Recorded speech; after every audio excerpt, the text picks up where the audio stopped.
Time to fuel your business success. Welcome to Harmonious at Lunch. We're bringing you bite-sized advice and expert conversations to drive clarity and growth 5 days a week. Make sure you join our Facebook group at humanopt.com/lunch, where listeners like you and our guests hang out so we can find harmony in business together. If you're building a business, you're in the right place. Let's dive in. How do you hire the right people in your business so you can scale and not have to worry about who's there running it? That's the question we're going to answer today. I have a very special guest with me. He's built multiple 8-figure businesses using this hiring system that he's going to share with us today. So I'm excited to dive in. Kasim, welcome to the party. Thanks for being here. Brandon, thanks for having me. I appreciate you. You changed your subtitle. You had Thug Life down there. I did. So recording.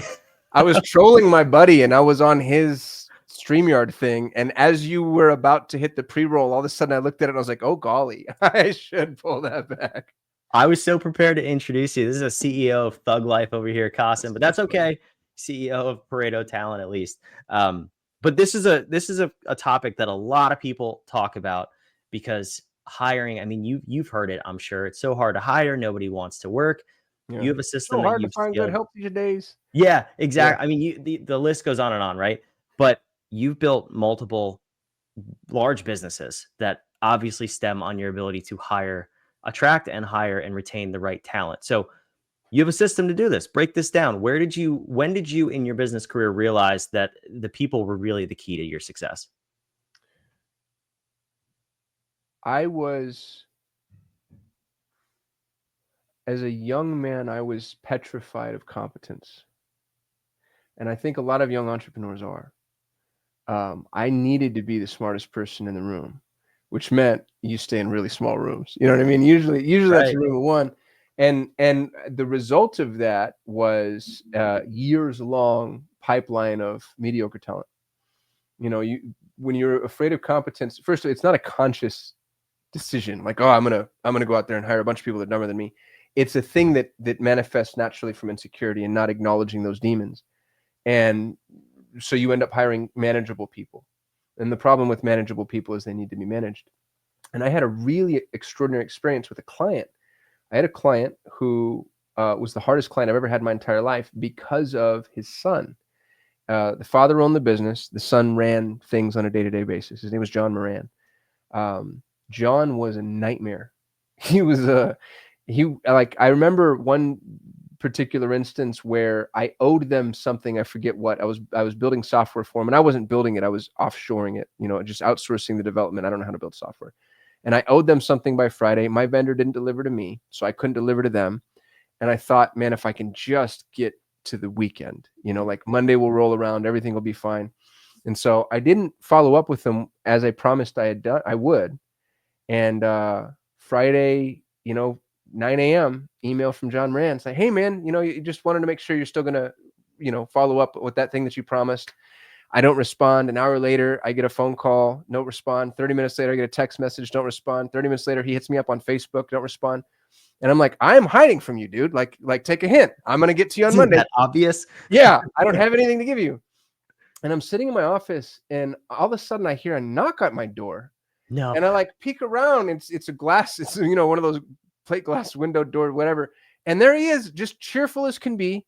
And he drove the 40 minutes from his office to my office to come follow up with me. And I opened the door and I told him, I was like, dude, I'm hiding. Like I have nothing. And I explained to him what was going on with my vendor, and he's laughing, and he was super gracious, super kind, but also extraordinarily firm and proactive and hardworking.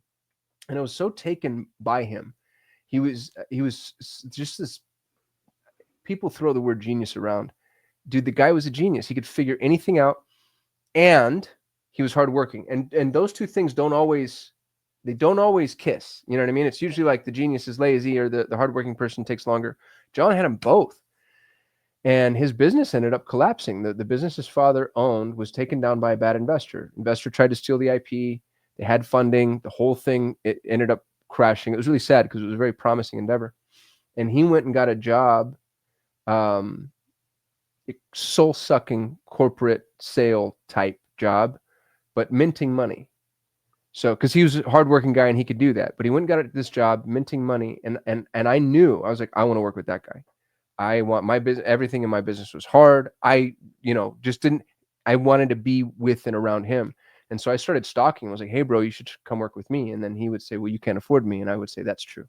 And then, but I kept following up. And the one thing I knew about him is the most important role he had in life was a father. He has 2 little girls.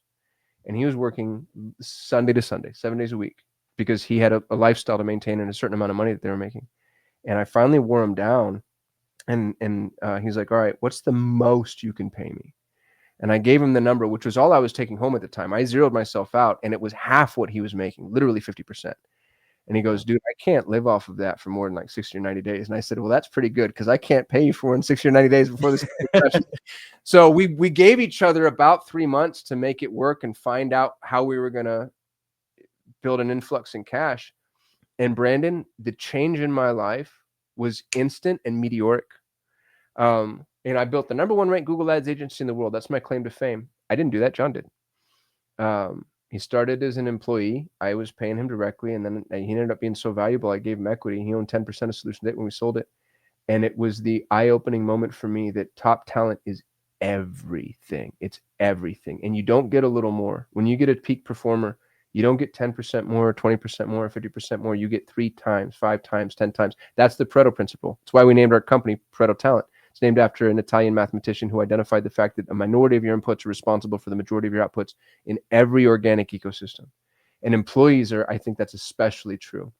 And so the key to a solvent entrepreneurial life, the most important thing you can do as an employer or a leader, the only thing I'm world class at, is talent acquisition. And dude, if you can crack that code, there's nothing left for you to do. You don't have to be good at anything else. And I mean that literally. I built the #1 ranked Google Ads agency in the world. I've never run a Google campaign myself end to end in my life. I had the highest performing real estate investment campaign on the planet before I knew anything about lead generation or real estate investing. I own the largest English speaking Montessori community on the planet. I don't know anything about Montessori. I'm not a Montessori school owner, and I'm not a Montessori trained teacher. I didn't go to Montessori school. I own AEO.co. I have more data on answer engine optimization than any human alive right now. And I don't know anything about AEO. But I find the people. I find these really extraordinary, really bright, proactive humans, and dude, I just get out of their way. And it's such a magic formula. That's so cool. And you're right. I mean, it really is. If you crack the people code, you can do anything in business. But most people stay, I won't say stuck, but in the mindset where you started of, I have to be the most competent person. I started the business. I need to know the most about it. I need to have experience doing all of it, or else no one will trust me. No one will make me their leader, so to speak. And you just flip that on its head, which is so beautiful. I'm curious though, all these different businesses, different industries, verticals, you have an idea to start a business, and this isn't really about the hiring side, but how do you know that you can make that work? Like, how much information do you need to have for yourself to be comfortable saying, I'm going into business in this vertical, and I know that with my system, I can attract and hire the right people? I was spoiled with Solutions 8. I had $100 million in ad spend under management. And so that means I had $100 million of other people's money that I was spending on their behalf. And when you're spending other people's money in that way, you get the luxury of seeing everything. I saw their books. I saw their revenue. I saw their margins. I saw their cost per acquisition, lifetime value, ascension, retention. I saw keys to the kingdom. Here's what I learned that might be, I think it's the most important thing I've ever learned when it comes to establishing your buy box for opportunity. Traffic is the most expensive business asset, period. So if you take like an e-commerce business, traffic is going to cost, for most e-commerce businesses, it's going to cost more than cost of goods, fulfillment, operations. In some instances, Brandon, costs more than those combined. Does it cost more than the people too? As often as not, depending on the type of the business. So if you're Accenture or McKinsey, probably not. Yeah. But interestingly, you spend more on traffic in that type of business than you take home net. So it doesn't cost more than the people, but if you think about it, Google or Meta or wherever your traffic source is making more than you are on that person. Yeah. The traffic source, these are why they're, you look at the biggest companies in the world, right? Google, Meta, Amazon, these are traffic businesses. They own the traffic. That's all they own. If you own the traffic, you own the business.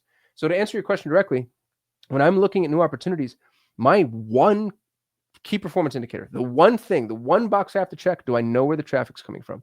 I will not pay for traffic, which is a funny thing to say from a guy that built the largest paid traffic agency, or largest Google dedicated agency, I should say. Should be very clear. I won't pay for traffic. Not as a business model. I'll pay for it to test offers or, split test, whatever. I will not pay for traffic. And so for me, the business opportunity is, where does the traffic already exist, or where do I already have access to traffic that is, I guess, mobile? And by mobile, I mean, I know that I can move them. And if there's, and traffic usually looks like a problem. It usually looks like people complaining about something. So if you have access to traffic, and that could be something as simple as you're in a school group of people who cannot figure out how to install Google Tag Manager in order to continue whatever endeavor the school group teaches. You just found yourself a business, right? Because that's traffic. And traffic is the most expensive, hardest, most friction, most changing. SEO changes all the time. Google ads changes all the time. Meta ads changes all the time. If you can crack the traffic code, it's easy street in business. I have a portfolio of 15 businesses, all built on this framework. I figured out traffic first. Once traffic's figured out, think about it as like, if you want to learn, I'm not a baseball player, but I know this for a fact. If I want to learn how to bat, the way to learn how to bat is to bat a ton, right? You go sit in a batting cage and you just swing and swing and swing and swing and swing and swing and swing. And you do that, and Malcolm Gladwell's 10,000 hours kicks in, and you become really good at batting. That's traffic. Imagine trying to be a baseball player, trying to learn how to bat. And every time you want to swing, you have to go out, find somebody, knock on their door, get them to open it, get them to talk them into saying, hey, can you come over to my batting cage and we throw me a ball, just one? And they're like, all right, dude, fine. And then they come over and they throw, and regardless of whether or not you connect, they go away, and you have to do that again. There's no way you'll ever learn how to bat. Business is iterative. Every facet of your business is an iterative process that improves over time. It's ironing, sharpening iron. And if you don't have a consistent flow of traffic, you will never have the opportunity to iterate. Solve for traffic. Everything else in business is easy. That's brilliant. It's such a good example too. I love the baseball analogy. Can you break that down? I don't want you to give away the secret sauce, but you said 15 businesses. Like, can you give me an example of I'll give you the list. One of them where you follow this formula, and what was the traffic? Because I get the example of the school community, but I don't know. I'm having trouble visualizing that you could really build a business off of that, unless it's a massive need. I'll give you two examples, if you don't mind. Both Please. of them were given to other people. So here's what I like about these examples is I stumbled upon both of them after listening to people's problems. So the first, I went to Costa Rica with my children. My oldest son wants to be a biologist, and so I hired a tour guide to take us to Corcovado, which is the most biodiverse place in the world. And it's like 4.5 hours from the airport to Corcovado, and we did it over a number of days. So I spent a lot of time with this guy. His name's Rafa. Really good dude. Rafa wants to start. He has a tour business, but he didn't know how to get traffic. And he's like, dude, it's hard because Costa Rica, that's the economy, is tourism. Yeah. So getting your name out there is damn near impossible. And so all I did, I just got real Socratic. I just asked him questions about him, the model, what people do when they come, what's the highest margin, blah, blah, blah, blah, blah, blah, blah, blah, blah. Here's the traffic. Costa Rica, because the economy is tourism based, has a ton of bed and breakfasts, small boutique hotels, Airbnbs. The hardest part about Costa Rica, which I had experienced, was driving Costa Rica. Now, I'm, forgive me for saying, I'm not the ideal demographic. I'm ultra wealthy, and I can afford to hire a tour guide who's going to drive me from one point to the other. A lot of people don't have that luxury. What people want and need when they're in a new country is the ability to get from the airport to wherever it is that they're staying with ease. So 80 to 90% of all of the people coming into Costa Rica are going to places that have airport shuttles. That's traffic. Now, this is what's really interesting. This is what I told Rafa, and I think this is absolutely genius, if you don't mind me saying. Go to every single boutique bread and breakfast, Airbnb, boutique hotel, in areas that you want to be in. So like Jaco is a really fun area. A lot of tourists come in there. Those tourists tend to have money because there's fun stuff to do. And tell them, I'll run your shuttle for free. It's 90 minutes from the airport to Jaco. It's $500 a month to rent a van in Costa Rica. It's $500 a month to have a driver. These are Rafa's numbers, not mine. And now Rafa has an hour and a half with this person who just landed in Costa Rica to very casually Be like, hey, you see the smoke coming up over there? That's the volcano, and here's where you zip line. And by the way, I'm a scuba certified diver, so this is where I tend to take people scuba diving. They don't know. And if you can, there's 8 people that fit on that damn shuttle. And as with most international markets, the planes are all coming at the same freaking time. You want to tell me with 90 minutes, you can't sell 1 out of 8 on something? You know what I mean? You'd have to. And then when they come back, he's got a buddy that owns a trinket shop for all the souvenirs that you forgot to buy your kids. That's so all those people that have no way to get from the airport to the little boutique Airbnbs that can't afford their own airport shuttle. That's a brilliant problem for you to solve and out your traffic. Example number 2. My brother owns the largest rug store in Arizona. Hand knotted rugs are heirloom legacy pieces, right? Somebody took 9 months to weave this damn thing. Your mom and dad probably bought one the last time they went to Turkey or Lebanon or wherever it is that they go to visit. They bring it back. You have this rug. You move. Something happens, you end up with it, and you don't know what to do with it. So you call my brother and say, hey, do you buy rugs? And the answer is no, obviously not. I sell rugs, right? And that's a problem. He'll get 2 or 3 of those calls a day. So here's what I told him to do. We're actually building this right now. We went and purchased buysellrugs.com. And everybody that wants to sell their rug, he refers them over to buysellrug.com. And for buysellrug.com, what you have to do is I send you a shipping package. It's a big black canvas with tape. I teach you how to roll a rug properly. You send it to me. We clean the rug, appraise the rug, and then we'll place the rug for sale online and put it in a showroom exclusively to interior designers. And you pay $10 a month to store the rug plus the shipping and cleaning fees. And now you took your mom or dad's $30,000 or $40,000 rug.